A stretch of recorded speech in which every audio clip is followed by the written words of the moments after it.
I've watched countless political debates over the years, and I've seen plenty of people come out on the losing side, but it's rare to see someone struggle through an interview so badly that they end up walking away from it. In today's video, we'll revisit a memorable exchange where political commentator Ben Shapiro clashes with a British journalist during a tense interview that eventually ends with Shapiro cutting the conversation short and leaving. To be clear, this interview happened several years ago, but many people in the United States and around the world have never seen it, so I thought it was worth revisiting. Watch the full interview with me, and once it's over, I'll share my analysis and explain what stood out the most.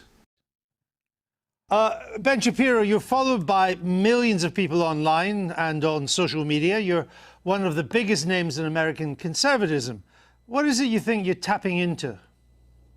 Well, I think that there are a couple of things. One, there is actually a hunger for different ideas. The monolithic nature of the United States media is pretty evident in terms of its politics. People tend to agree on essentially the liberal point of view and increasingly a radical leftist point of view in the media. And obviously, I speak in response to that. At the same time, I try to provide an honest take on the issues of the day, and that means that I am not beholden to the Republican Party, for example. It means that I am going to speak out whenever I think that a principle is being violated, just no matter who is doing the violation. You worked for the right-wing Breitbart website, but you left over its support for Donald Trump. And I think you said you'd never vote for Mr. Trump. Why is that?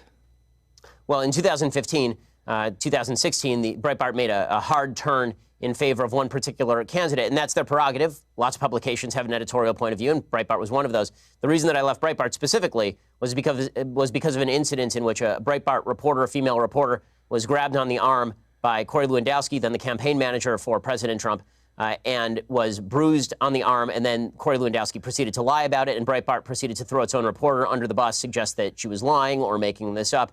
And at that point, I determined that I could no longer work for a publication that wasn't even willing to stand up for its own reporters, and instead would throw those reporters under the bus in favor of a candidate that it sought to back.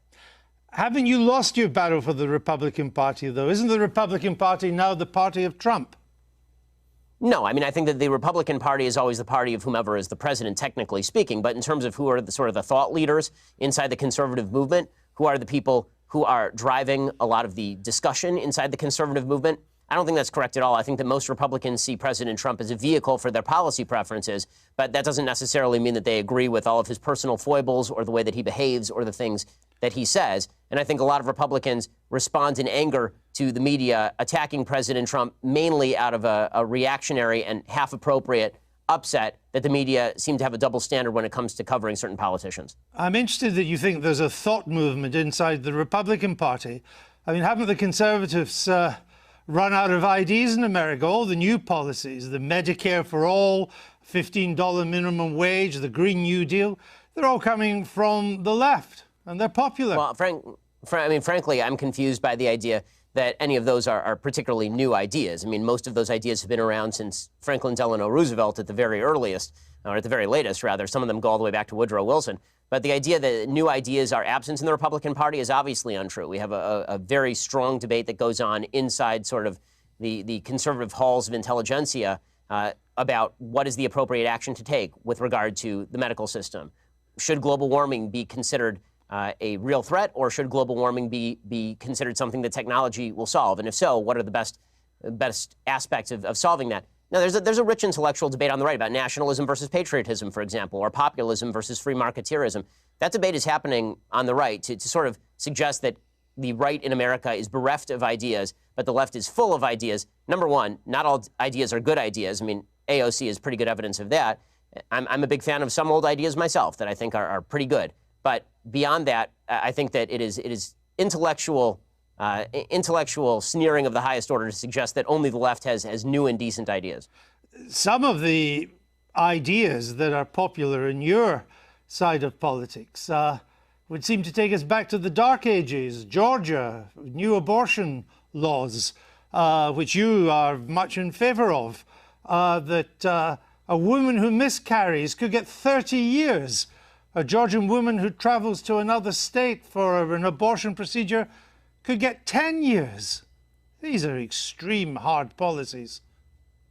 Well, okay, a couple of things. One, I'm not sure. I mean, frankly, I don't know whether are you an objective journalist or are you an opinion journalist? I'm a journalist that asks questions. Okay, so you're a supposedly objective journalist calling policies with which you disagree barbaric and suggesting only one side of the political aisle has ideas. So I just want to point out that I wish you would at least be honest in your own biases. Mr. Shapiro, I know that broadcasting in America is now so polarized that on one program you only have the left and another one you just have the right.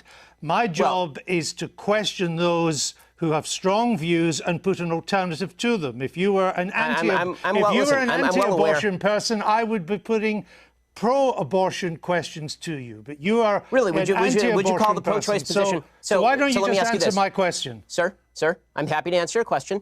Please answer this one. Would you suggest that a late-term abortion is brutal? I'm not taking a view on this issue. I'm asking you the questions. Sir, you just suggested that the pro-life position is inherently brutal and terrible, so I'm asking you, as an objective journalist, would you ask the same question to a pro-choice advocate by calling their position brutal and horrible? What I'm asking you is that why is it that a bill banning abortions after a woman has been pregnant for 6 weeks is not a return to the Dark Ages? What's your answer? My answer is something called science. Human life exists at conception. It ought to be protected. Now, back to my question to you. You purport to be an objective journalist. BBC purports to be an objective down-the-middle network. It obviously is not. It never has been. And you, as a journalist, are proceeding to call one side of the political aisle ignorant, barbaric, and sending us back to the Dark Ages. Why don't you just say that you're on the left? Is this so hard for you? Why can't you just be honest? Mr. Seriously, Shapiro, it's a serious question. Mr. Shapiro, if you only knew how ridiculous that statement is, you wouldn't have said it. So let's move on. Would you vote for Mr. Trump? I think it's pretty evident from your own questions exactly what you are, sir. Would you vote for Mr. Trump in 2020? I'd certainly consider voting for Mr. Trump in 2020, just like I'd consider voting for anybody else in 2020. But didn't you once say that you'd never vote for him? I said that I wouldn't vote for him in 2016. And then I wrote a column for National Review explaining the conditions under which I might change my mind. You're a culture war warrior. Isn't he largely on your side? You wrote once it was unlikely he'd appoint conservative judges to the Supreme Court. He has. Right. So you were wrong. I like many of President Trump's policies, even if I still have serious reservations about his personality and character. Do you think there's a Democrat that could beat him in 2020? Sure, I think there are several Democrats who could beat him in 2020. Who would have the best chance? I think that Joe Biden is likeliest to beat him, considering that he has significant appeal in a lot of the Rust Belt, in places like Pennsylvania, Michigan, Wisconsin, the places that President Trump needs to win to retain the presidency. And Joe Biden also has a long history in politics, which means that the American people already have sort of a preconceived vision of him. President Trump, as a campaigner, is very good at dragging unknowns through the mud or at exposing details about people that are previously sort of covered up. But when it comes to Joe Biden, he's been well exposed for a very long time. Most people know him, and he's not nearly as unpopular even going in as Hillary Clinton was in 2016. So if it was a close race between Mr. Biden and Mr. Trump, you would, from what you say, I think, probably go for Mr. Trump. Yes, I would vote for Mr. Trump if it were a race between Biden and Trump, because I think that the damage that President Trump has done to the country on a character and rhetorical level has already been done and cannot be undone. I don't see it as getting worse day by day. That is the new status quo, unfortunately. Now the question becomes which policies I would most like to see enacted, and Trump's policy preferences are closer to my own than Joe Biden's are. Now, you're a star of new media, of conservative new media. You and others on the left and the right, you position yourselves as supposed tellers of hard truths. But haven't you all just really coarsened public discourse in America and exacerbated its divisions? You know, it's kind of odd to be hearing about me coarsening public discourse when you call policies you disagree with brutal and bringing us back to the Dark Ages, sir. The point, I don't want to return to it, but the point was to put a position for you to reply to it. And I thought we covered that. I put think some of the points too, because on your characterization of issues is part of the problem in the coarsening of public debate. Well, maybe it's also part of your problem too, because we have from your YouTube videos, Ben Shapiro destroys the abortion argument. Ben Shapiro destroys transgenderism and abortion. Is that not a kind of coarse public discourse? Well, are those videos labeled by me? I have no idea. But why are you picking out? Why are you? I have a question. Why are you picking out random YouTube videos put up by people who are not me? Are you and then attributing the titles to me? Are you unhappy with the way they've been described? I think that people can describe me however they please. It's a free country, and I'm all in favor of a public debate. If you watch the actual clips, they are generally civil conversations between me and somebody who disagrees with me. You say in your new book, you suggest that America's largest struggle at the moment is, quote, the struggle for our national soul. We are so angry at each other right now. And I think that's true. I've just returned from the United States. But aren't you part of the problem with the way you go about your discourse, not the solution? I think we can all do better in our discourse, but the fact that I've reached out to so many people across the aisle to have conversations with them is pretty evident. The fact that I was willing to walk from a publication that was paying me money over principle is pretty evident. The fact that I've called out President Trump, a member of a party of which I am a member, repeatedly when I think that he has done things that are immoral, I think is decent evidence that I'm looking at least for a civil conversation. Well, as you say in your book, you say that there's quite a key phrase, we are so angry at each other right now. But as I say, aren't you part of that anger? Aren't you encouraging that anger? For example, you described Mr. Obama's State of the Union address in 2012 as fascist mentality in action. Well, I think that if you want to argue with the characterization, then we can talk about what exactly his State of the Union address said.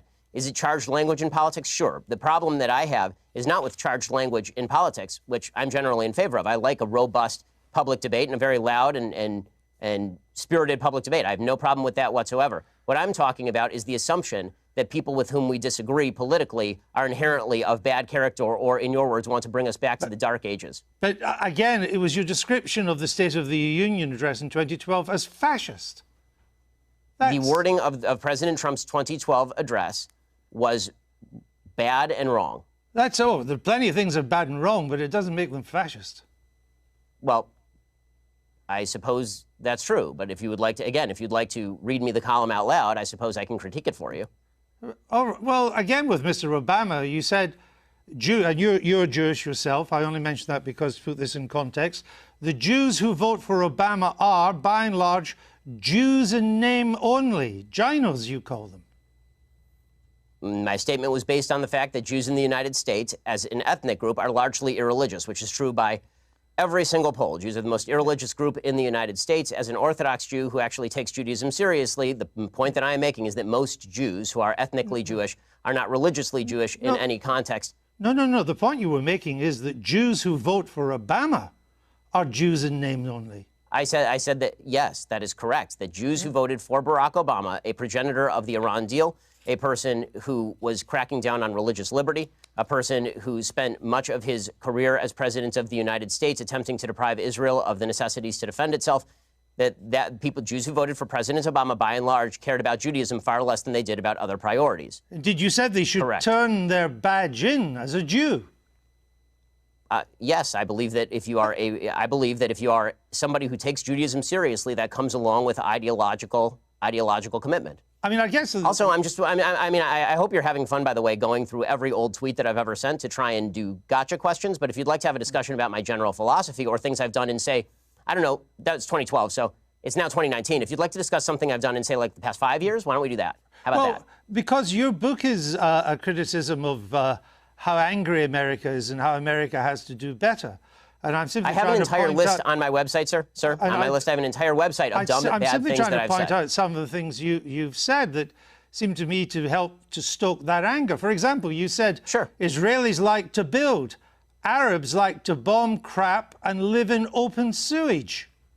Well, as I say in an article entitled, "Here's a list of all the giant, bad, dumb things I've ever said." Was that dumb?